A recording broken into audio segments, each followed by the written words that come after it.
बहुत समय पहले की बात है। यूरोप महाद्वीप के जर्मनी देश में एक पति और पत्नी रहा करते थे। दोनों का एक दूसरे के सिवा और कोई नहीं था। विवाह के कई वर्षों उपरांत भी उनकी कोई संतान नहीं हुई।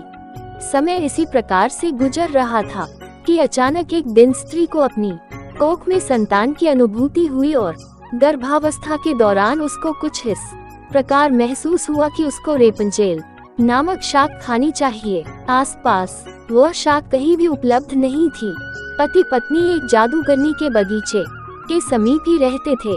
पत्नी के मन की बात जब पति ने सुनी तो पति ने उससे वादा किया कि वह उसके लिए रेपंजेल नाम की वह शाक साथ लेकर आएगा। बगीचे में चोरी से घुसकर उसने वह शाक अपनी पत्नी के लिए तोड़ी और यह क्रम कई दिनों तक चलता रहा। एक दिन बगीचे की मालकिन जादूगरनी ने, जिसका नाम डैम बोथेल था, उसे यह चोरी करते हुए देख लिया और जादूगरनी ने पति को बंधक बना लिया। पति जादूगरनी के सामने बहुत गिड़गिड़ाया और अंततः जादूगरनी एक शर्त पर वह शाक उसकी पत्नी के लिए देने के लिए राजी हो गई।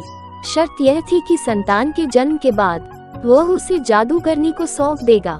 मायूस मन से पति ने उसकी वह बात मान ली और बच्चे के जन्म होते ही उसने जादूगरनी के हाथों अपनी पुत्री को सौंप दिया। जादूगरनी ने अत्यंत मनोयोग से उसकी पुत्री का पालन पोषण किया और उसका नाम उसी शाक के नाम पर रेपंजेल रखा। रेपंजेल एक अत्यंत रूपवती कन्या के रूप में धीरे धीरे विकसित होने लगी।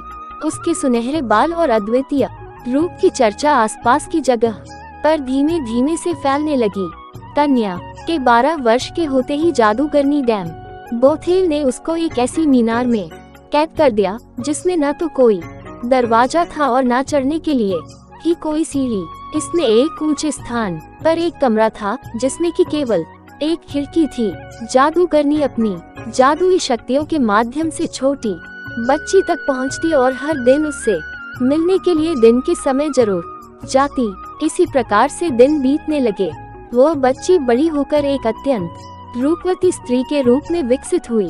उसके लंबे घने सुनहरे बाल इतने लंबे हो गए कि बाद में जादूगरनी उनके सहारे मीनार पर चढ़कर कमरे में आने और जाने लगी।